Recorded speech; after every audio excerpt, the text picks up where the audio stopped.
Hi, and thank you for joining me for today's session. Today, I'm going to be chatting with Andie Crosby, who's the co-founder of Virtual Practices. Her session is Reframing Marketing as a tool to create authentic connection with patients. And in this session, we're going to be talking about some simple steps that practitioners can take to create authentic connection with their patients through marketing. We're also going to talk about the magic wand question that every practitioner should ask their ideal customer. And then we'll also talk about how to use client personas to build empathy in your practice and communicate with precision. I love these topics. I'm such a marketing geek, and Andie has such a cool background in marketing, and she's worked with some really amazing companies you're going to see in her presentation in just a second. Enjoy, guys. Thank you so much. I'm so excited to join you today to talk about reframing marketing as a tool to inspire authentic connection with patients before they even come in your office. So before we get started, why am I even talking to you about marketing? What are my credentials? I've spent the last 10 years as the Director of Marketing and Strategic Partnerships at the Institute for Functional Medicine. Most recently, I've co-founded with two partners an organization called virtualpractices.org, which I'll tell you a little bit more at the end of the presentation. Prior to that, I've spent 30 years working on different brands that I'm sure you're quite familiar with. So I'm always excited to talk about marketing with clinicians and hear their perspective about what they're doing with marketing. And I tend to hear things like, oh, I didn't go to school for this. It's too expensive. I don't have time. And I want to assure you that actually, I think that you are more capable at marketing than you think. Inside you, I think there is a marketing superpower that you're just not familiar with. I'm really excited today to kind of walk you through 3 simple tools and strategies that I think you already have a really good handle on that will really up-level your marketing and help to create better patient engagement. So before we get started, what makes a great marketer? And I think there are 3 steps that really define a great marketer. The first is they get to know their customer. We call it persona building in the business. And by that, we're really trying to understand, what do people want? What are their pain points? What are their challenges? What are they trying to overcome? Secondly, we differentiate our brand based on the person that we're trying to target, our persona. We develop a brand story that really meets that person where they are. We talk to them about how we can help them overcome their pain points and help them achieve their dreams and desires. Third, we communicate that brand story, and we experiment and refine. It's an ever-changing process. So let's look at what you do as a great clinician. Well, I've worked with many of you, and I've seen you in practice, and I know you are master investigators.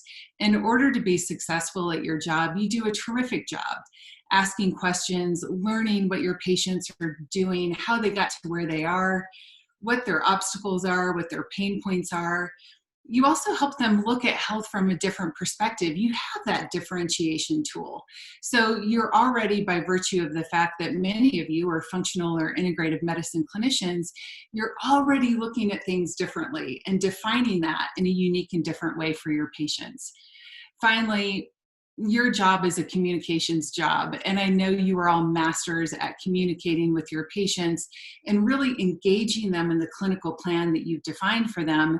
And I know you're also constantly refining that based on the feedback and the results that you're getting from patients. So that's why I say, I think there is a marketing superpower inside you, because both marketers and clinicians share 3 really critical attributes. They know how to investigate, they know how to get to know people, they know how to differentiate what they do differently and provide value for that. And they also know how to communicate empathetically. So I'd like to spend the next few minutes talking to you about some simple skills and some tools that you can use in these 3 areas. So while previously you may have looked at marketing as a barren landscape, I think if you apply a different lens, you'll actually see that you have a very robust and lush vision ahead of you. So let's start with investigation. That's one of the first tools that we need to do as great marketers and great clinicians. So I know you're already doing a lot of this in your clinical practice. You're asking questions about What motivates your patients? What are their health goals and concerns? What are their challenges and pain points? One tactic that I'd like to suggest is to ask the magic wand question. This is a favorite of a good friend of mine, and I find it to be really effective. If you ask the question to your patient, your existing patient base or potential new patients, if you could wave your magic wand, what would you like to get out of your experience? What would you like your health to look like? You'll usually get an answer to that that's kind of a surface level answer, and then you have an opportunity to dig a little bit further. If you got that, what would happen? What would look different in your life? What would you be able to do that you couldn't do before? So you're starting to dig a little bit deeper and find those deeper needs and motivations that they're really working for that they might not think off the top of their head to mention to you. It's a really important investigation tool. So how do you do this? What are your opportunities to ask these questions? You actually have more opportunities than you may think. Many of you are still seeing patients either through telehealth or virtual practice, or you're seeing people in your brick and mortar business. It's a great question to ask in your appointments, the magic wand question, and what's getting in your way. Secondly, if your schedule isn't already really full, now is a perfect time to pick up the phone and start calling people. We all know that the pandemic has created an environment of uncertainty and anxiety for a lot of people. I can promise you, your patients would be blown away to just get a phone call from you out of the blue, asking them how they're doing, what their health concerns are, and what you can do to help. So phone calls in between patients, really great way to start to investigate what your patient base is thinking right now. I can promise you it's very different than it was in January. Finally, if you're sending out emails, ask for a response. So make your emails a little bit more interactive. So you might at the end of your email say, you know, what are the 3 things that you're doing to really support your diet right now? And start to see what you get in response. You might post an invitation for an online town hall. Or a social media event where you can present a little bit of information and then gather some information back. Finally, your staff is probably talking to patients, and it's a great opportunity for you to hear from them what they're learning from people. So these are all the tools you currently have at your disposal to gather information and research. So now I'm going to give you an assignment, and I promise you it is much easier than you think on the surface.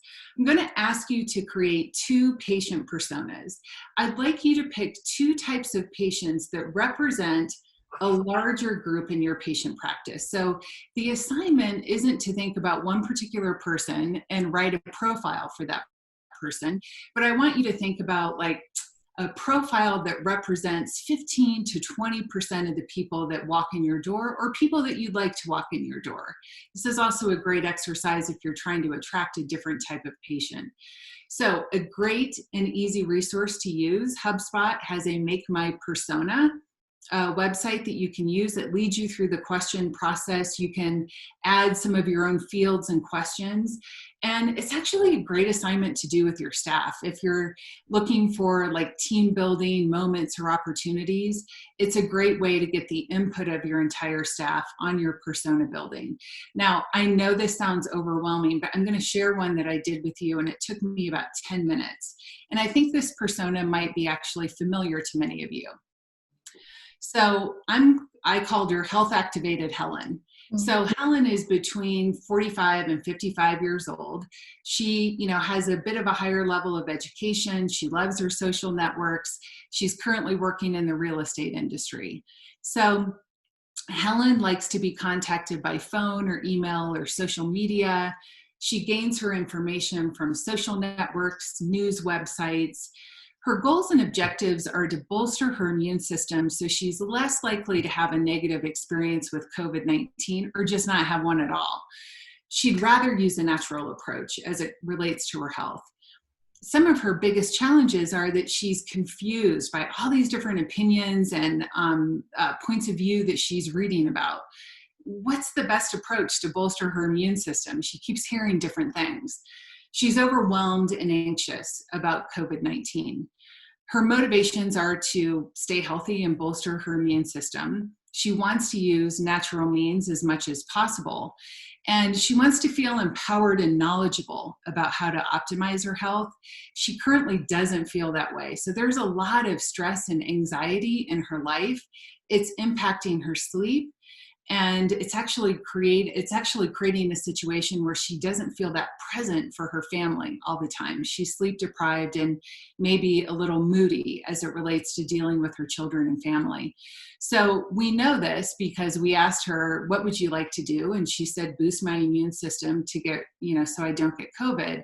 And then when you ask the magic wand questions and you dig a little bit deeper, you find out actually that that's really important to her because she's anxious about it. She doesn't feel empowered. And in not feeling empowered, she's losing sleep and it's affecting her relationships. So that's why those deeper questions that we talked about are really important. We'll come back to Helen. I love Helen. Helen, I think, is going to be a very common persona for a lot of people. Yes. And I think there's a persona, actually someone who is high risk, has a lot of chronic conditions, and probably should be more worried about COVID than they are. So I think it's a great snapshot. Mm-hmm.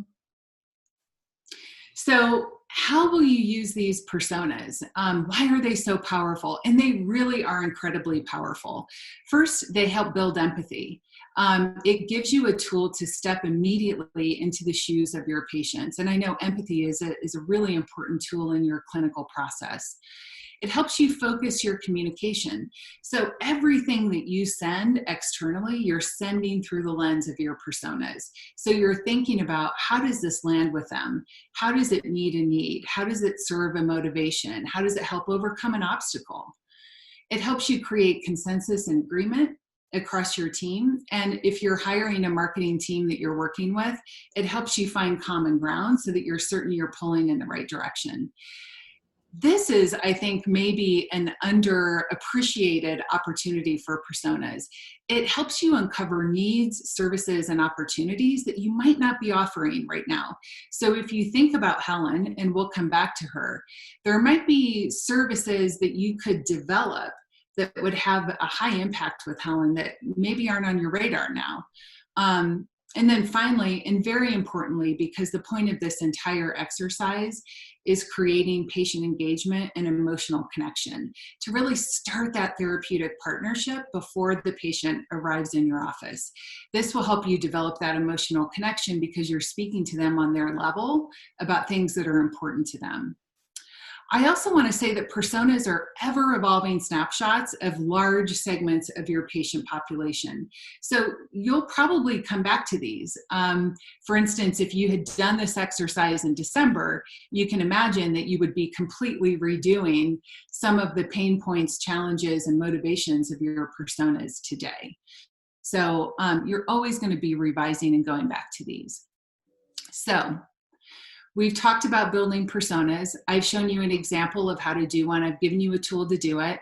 And I've asked you to think about 2 in your office. I may have actually done one for you. So you're going to build your 2 personas. And then where do you go from there?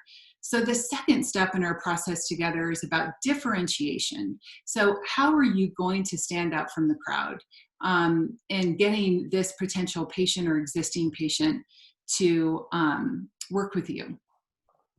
There's a marketing book that came out, Nicole, you may have read this in the last couple of years, called Building a Story Brand. Donald Miller wrote it. Yeah, it's funny. I actually just bought that book. It's really good. It's really good. It's right on my shelf right now. Yeah, it's a very quick read, and it's really, I think, simplifies and talks about the importance of story, right? And so what he says in the book that I think is so powerful today in the landscape and environment that we're living in with the coronavirus is, he says, unless I communicate how I can help customers survive and thrive, they are not interested. And I'm telling you, today is a survive and thrive environment, right? Yeah. So what motivates people and how do you talk to them about surviving and thriving? So there are 4 key components to your story that I want you to really think about. One is empathy. Well, I think this is going to be very easy for all of you because functional and integrative medicine practitioners, naturopaths, are amongst the most empathetic people I know. But what you really want to do is communicate that you understand where they are and that you can be there with them in that process. You also want to demonstrate authority and credibility, that you have the skills necessary to help them get to where they want to go. You also want to help them, or you want to communicate a clear plan. How am I going to get you from point A to point B? What is that going to look like? What are you going to do? What am I going to do? How are we going to get there together? This, I think, concierge practices and practices that have already been working with packages and bundles have some experience in this area. And I think it might be an area where a lot of clinicians think about creating some very simple experiences that they can do with patients. Otherwise, you have patients that think like, oh, I'm not sick. When I'm sick, I'll come see you. But otherwise, no, I don't need you so much. So developing that clear plan, I think, will be critical.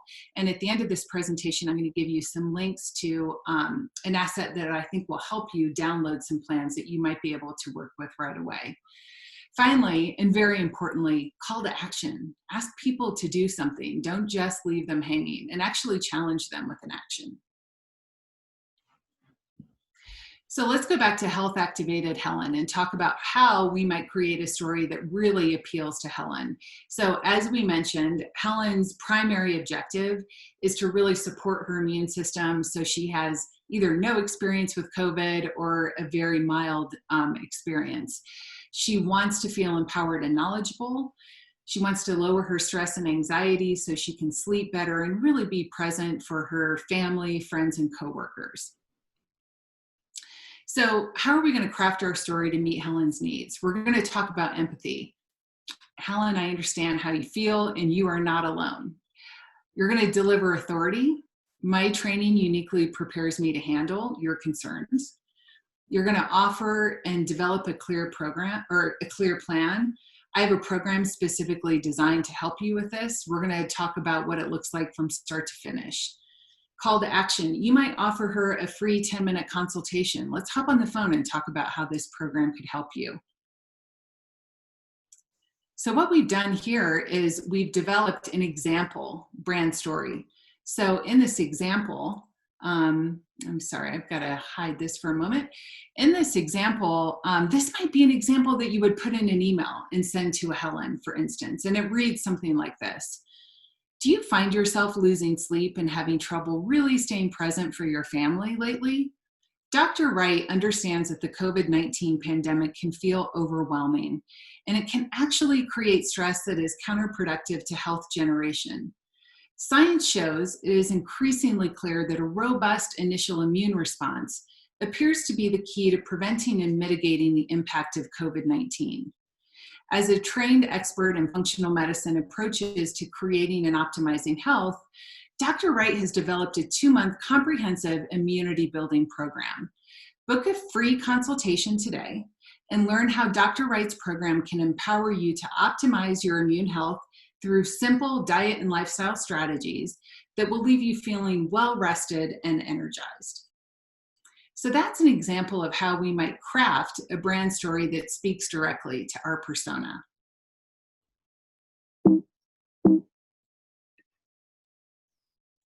So I have a differentiation assignment for you. I'd like you to create your own brand story.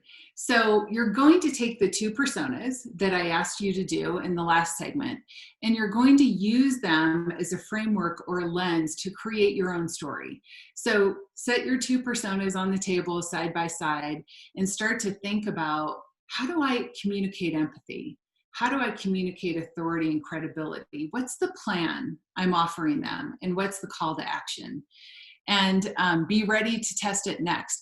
I would estimate, actually, once you've done your personas, and let's say your personas take a total of about a half an hour to do, you might spend another half an hour just drafting this out. All you need is a draft to start. And then once you've drafted it, let's talk about where we go next. We're now in the 3rd stage of marketing, the communication stage. And we're going to talk about just some very simple tools and strategies, because this can be the area that feels super overwhelming. There's so many different communication options that you can choose. Some of them are quite expensive. How do you know you're picking the right thing? So I want to start by saying that a lot of people think that communication equals advertising. And I want to sort of debunk that myth and separate the two, because communication for me is really rooted in the very first step of this process, which is writing and understanding your brand story. Your entire marketing plan is really resting on the bedrock of your brand story. So you want to make sure that you get that right, because when you start engaging with patients, you want their actual patient experience to match the brand story that you've been telling them. So that's why it's so critical to do those first two steps, the persona building and the creation of the brand story, because you're now going to infuse it in all of your communications. And that will be the bedrock of your marketing plan. So paid ads, yep, you're definitely going to do that. I would recommend, actually, where we are today, with many of you being financially impacted by the pandemic, that we start with things that are free. So for instance, I mentioned you could be calling patients in between appointments and checking in with them.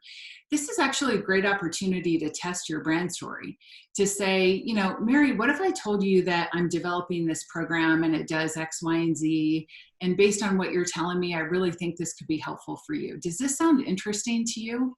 So you can start to use your communications to get feedback, because feedback is part of the loop for marketing on whether you're starting to get your brand story right. So you've got phone calls. You should be sending out emails, simple emails that could be, you know, 5 things you should be including in your diet that would really improve your immune system that you might not be using right now. And then at the end of that email, you always want to have a call to action, right? Either a schedule your appointment, contact me with questions, whatever you want to do there to really inspire action. And then I also want to talk about social media. One of the other pieces of feedback I've heard from some clinicians is a real fear or a desire to not be on Facebook or use social media. Some of you are and do a really terrific job with it, and some of you aren't. And I want to say that if you are not currently using social media and Facebook to support your own persona and practice, you're costing yourself money. Because I'm telling you, where else in the world can you unpack your story and talk about your offerings and talk about your expertise to a big group of people for absolutely no money whatsoever? Like, it is there.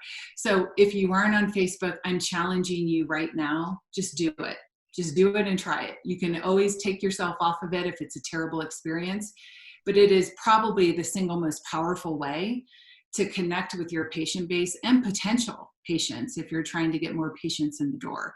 And then finally, when you've really refined that message and you're certain that the story that you're telling is really resonating, then invest in paid ads. Then go there.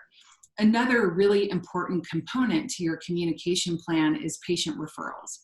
And this, I think now more than ever, can be a very powerful way to get new patients in the door. So by now, you're either considering virtual or telehealth practice, or you already have one, which means that in the current regulations and environment, you can see people out of state without having to see them in person. So it's a great opportunity to just reach out to your current patient base and say, I have a select number of openings for people that are interested in X, Y, and Z. You know, if there's someone in your friends or family community that you think might be interested, please refer them to me. So this is an underutilized and really critical new patient tactic. So some quick communication best practices. Start with free channels. There's a lot at your disposal, so use them all and start with free channels. Experiment with Facebook. If you don't have your profile or your clinic profile set up, do that. Experiment with little Facebook Live events. For instance, you could announce, I'm going to do a 10-minute Facebook Live tomorrow at 5 o'clock, and I'm going to talk about the 4 things you could do to boost your immune system that you might not be doing right now. So you go on live, you spend 5 minutes talking about that topic, taking questions from people, and you're just starting to create like a community and a feedback loop. And I think that will also get you in front of a lot of new potential patients that you might not be speaking to. As I mentioned, referrals, ask for referrals. I also want to say frequency is key. So keep on getting yourself out there, and use multiple points of contact. And we'll talk a little bit about why that's important in the next slide. And remember, always, always, always filter your communications through your personas. We all have a tendency, even the most senior of marketers out there, we have a tendency to want to talk about the things that we're excited about, or the new device that we have, or we just want to list all the things that we do and hope one of those things really connects with someone and they'll pick up the phone and call us. But I'm telling you, the most powerful way to connect with people is to speak to people with empathy and using your personas. So you are really connecting with them in a deeper level. So here's my communication assignment. This is your last assignment for today. I want you to test your story. So we've worked on our 2 personas. We worked on developing a draft of our story, and now we have a draft. And how does the draft become a final version? You just get it out there and test it. You see how people react to it. So I'm giving you 3 levels. Bold is to commit to calling 10 patients a day for the next week and run your story by them. Talk to them about your offering and see whether it connects or not. Feel free to tweak it as you go, as you learn. Bolder is to write and send an email to your database that has a very specific call to action. And then finally, I'm going to say rock star. And I picked David Bowie because who does a better job of representing the experimental aspect of testing your story than David Bowie? So rockstar level, you're going to go on Facebook and you're going to do a short live, or you're going to do a little town hall event where you're going to present a little bit of information that's interesting to people, and you're going to take questions, and you're just going to try it and see what happens. And trust me, I'm new to Facebook Live. I did this for the first time about 2 months ago. It's terrifying at first, and then it's simple. So just try it. Mm-hmm. So a couple of things to remember. We have to expect more disruption and confusion over the coming months. It's coming. Right now, it feels like, depending on where you are in the country, that we have a little bit of breathing space. But conventional wisdom is that we're going to see a resurgence in COVID-19, and it's going to create some disruption. Secondly, your communication should always ask for actions. Schedule, call, refer someone, leave feedback. Don't be afraid to ask people to do something. People are actually more comfortable if you tell them what you want them to do next. Mm-hmm. I want to also encourage you to remember that purchase cycles differ. So the more expensive your offering is, or the more different, the more it departs from what they're currently doing, the longer the purchase cycle is going to be. So if you put it in front of someone and they don't immediately respond to it, or they don't immediately purchase, it doesn't mean that purchase is lost. It just means that it may take some time for that to brew. They might have to hear from you a couple of more times. They might have to find themselves in a situation that just makes it more urgent than maybe the first time they heard it. And I also want to say, and this is maybe the biggest message of support I can give you in marketing. Marketing is very forgiving. I understand medicine isn't, but marketing is very, very forgiving. You can experiment, you can change things, you can react to what you learn. So don't get so caught up in feeling like you have to always have the right answers just to try something.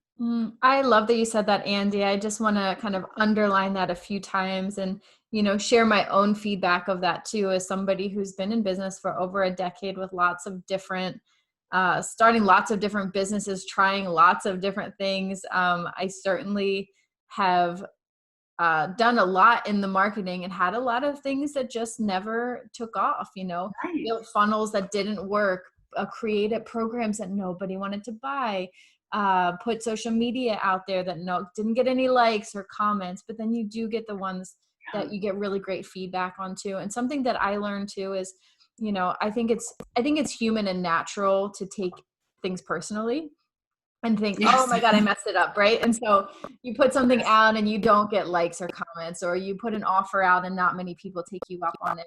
But what I always found is that I would go into my shell and I'd be like, oh man, I messed up, or oh, I don't want to do this anymore. I'd get into that real, like, a lot of resistance Yeah. place. But when I would get feedback from people, people I didn't even know, people were on my mailing list, people who were following on Facebook, every once in a while you get that email from someone who's just like, hey, I've been listening and I've been, listening to the podcast or watching your videos or going to your Facebook lives, and you really impacted me. And so I guess if I could impart any wisdom here too, it's like, think about yourself as a consumer of social media or a consumer of products. How often do we write good reviews? How often do we send an email? How often do I even like or comment on a post? I don't provide a lot of feedback, but I do love a lot though. And so it was just a good reminder for myself and for anybody listening that, like, see it through the lens of your own actions too, because there are people out there loving your stuff. There's people out there really interested in buying your stuff too, who aren't always providing the feedback that we need to feel confident in what we're doing. So I think for everybody, for every one comment that you get, for everyone like, I always like to assume that there's a bunch of other people out there who would give you a like, buy a product, or give you a comment. And yeah, so that's what I would share there too. I just love that you said that. Yeah, definitely. And I think, if you think about even our own lives as consumers of products, we are inspired by authentic, empathetic communications that really desire to offer something, right? So I think that clinicians have so much, our universe of clinicians have so much to offer, and they're so genuinely coming at it from an authentic and a pure place that, if you don't quite hit it out of the park the first time, I think your sincerity and authenticity will come through, and you can't underestimate how valuable that is to the world right now, So thank you for saying that. So here's the 3 assignments that I gave you. You're going to create a minimum of 2 patient personas using the tools that I gave you. You're going to write your brand story to appeal to those personas. And as you're doing that, you might also ask yourself, are there other offerings or programs that respond to these times? And I'm going to give you an example in a moment of a program that, if you have a Helen, if the Helen population is one of your personas, it's something I think you might actually really be excited about trying. And then third, to accept the communication challenge. Be a David Bowie. Road test your story and offering. So, as I mentioned, I founded with a couple of friends and partners a resource called virtualpractices.org. Virtualpractices.org is 100% free. And it's really meant to serve integrative and functional medicine practitioners and getting their feet under them related to the COVID pandemic. So we want to make sure that you have access to the tools that you need to set up a telehealth practice, that you have access to programs that really support people through the COVID era. So what we're offering on the website, which is 100% free, are care pathways and protocols. So we have care pathways and protocols already developed for patients that are expressing some symptoms of COVID, and patients who aren't but would like to prevent or mitigate COVID.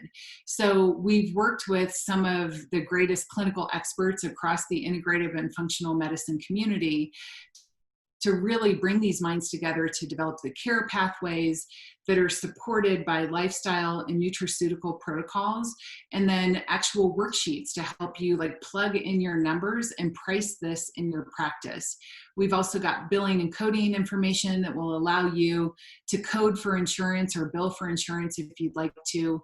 We've got artificial intelligence risk assessment and symptom trackers available on the website. Of course, the latest legal and regulatory information, even specific to your state. So it's a huge resource there.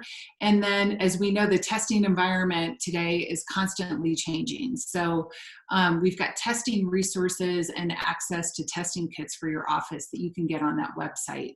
The other thing that I want to say is I'm deeply, deeply interested in supporting and committing to help you in this process of implementing these three simple tools and tactics for your practice. So the way you will find me is to go to virtualpractices.org and sign up. And then we have a private Facebook group that you will get an invitation to, where we do weekly news, updates, and trainings. I do a Marketing Monday workshop. So you can bring your work to me, you can bring your questions and your problems to me, and we'll work through it together. So I hope you join me and tell me how you're doing. Andie, that's amazing. What an amazing resource that you have for I us. know, I'm really excited about it. Wow. Yeah, we've got about 1,000 clinicians thus far that have joined, and we're working with Emerson and Designs for Health and Cowboy Health Sciences to really get this out to the functional and integrative medicine universe, because we just deeply believe and passionately feel that this is the best trained workforce to help us combat this pandemic. So we want you guys on the front lines. We want you busy. We want you seeing patients. And we think we've developed a free resource that will really help you get there. That's amazing. Was this something that was already in practice before, or was this a response to COVID? It was really a response to COVID. And my two partners in virtual practices are Lori Hoffman, who is the previous CEO of the Institute for Functional Medicine, and Tom Blue, who's the director of development there and just a health entrepreneur. So, you know, we have so many friends and people that we really admire in this universe. And we felt like one of the things that we could uniquely do as the three of us is pull some experts in together, people that we've come to know over the last couple of decades, and really get their feedback and advice on everything from legal to billing and coding to, you know, actual protocols. So we're really excited about it and really happy to just offer it as a service to the community. That's brilliant. I just wanted to applaud you for putting that together. And I'm going to put the link down below the video so people can go and sign up. I loved your .org. Yeah, sometimes we say it's .org. All right, we'll put that down there. I loved your presentation. It's just very unique. I love the marketing stuff. The only question that I really have is around objections. And so when I think about putting together a brand story and a brand persona, do you have any advice for us practitioners about, one, how to uncover objections, and two, how to use them, how to utilize objections in your marketing messaging? Yes. Yeah. That's such a great question. I do think when you do your personas, I think it starts for me at the very beginning. When I do my personas, one of the questions I'm asking myself is exactly that. What are their pain points? What are the objections? What am I going to have to get over to appeal to them? And I know for many clinicians, I hear that, you know, price is almost on everyone's list right now, right? Like everyone's price sensitive, you know, they're worried about money. So, you know, price might just be one of those things that, yep, that's on all of your personas right now. Like you just know that's going to be a pain point in a question. So I think a couple of things I would say about objections. One is plan for it. Because to your point, just like if you were seeing someone in your clinical practice and you knew that you were going to have a really hard time getting them to give up dairy, you're going to have to come up with some pretty compelling reasons why giving up dairy would actually be beneficial to them. So it's the same thing here. That's what you're doing with your personas. You're planning for objections. And then your story should be crafted around creating a vision, a survive or thrive vision that's helping people understand how you're going to get them there and what the value of that is. So that's the first thing. I think so many clinicians don't really spend the amount of time that's necessary on the brand story. And so they find themselves then having to band-aid some of these like objections, you know, trying to create value because they didn't state it up front. So I would work on one, stating it up front and really planning on it in your persona work. The second thing I would say is plan for it, because I don't know anyone, especially related to price, that thinks that they're paying a fair price for almost anything. Like, people are always going to challenge you on price, and in the environment we're in right now, they will. But here's a couple of other things to keep in mind as you're thinking about this. I think I read somewhere that alcohol sales for the months of March and April were up 55%. Peloton stock is through the roof. You can't buy a barbell or a weight to save your life right now. So people are spending money on things that are either helping them survive, if you consider alcohol a coping mechanism, or thrive, on their actual health, through the purchase of different exercise equipment. So I think what you also have to tell yourself is that people are spending money right now. They're spending money at Starbucks. They're spending money on premium yoga pants. So you just have to compete with that, and you have to be willing to do it.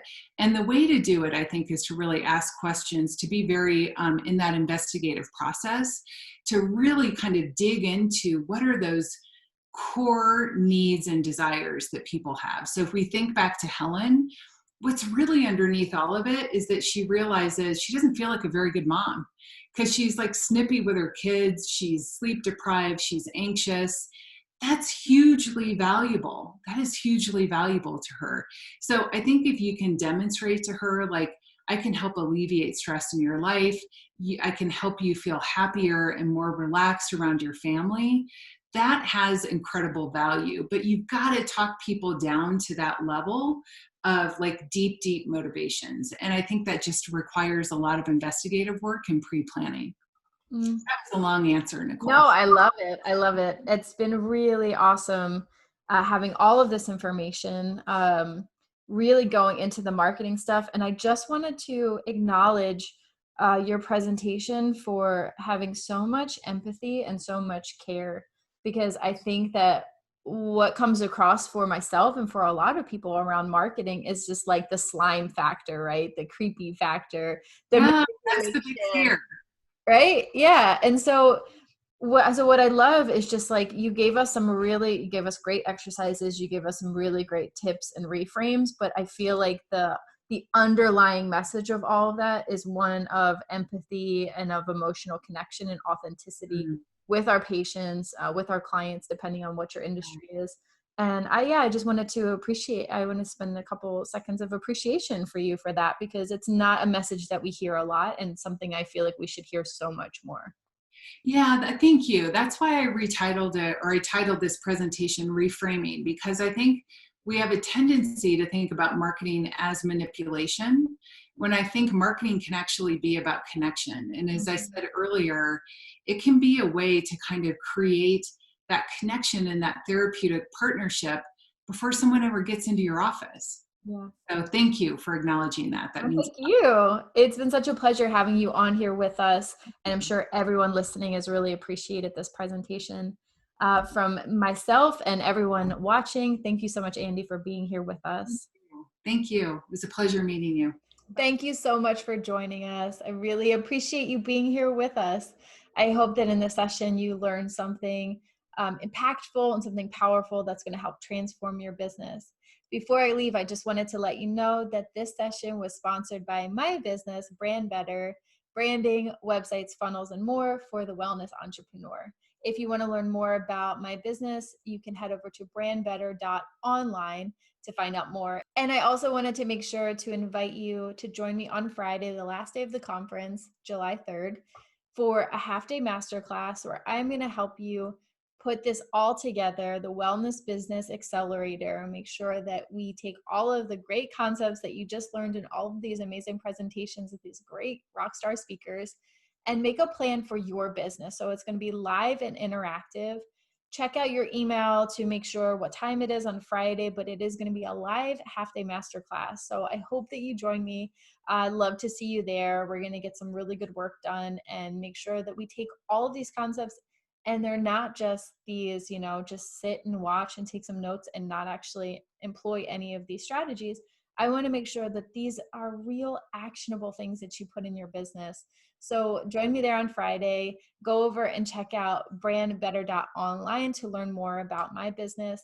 And I'll see you on the next interview. Bye.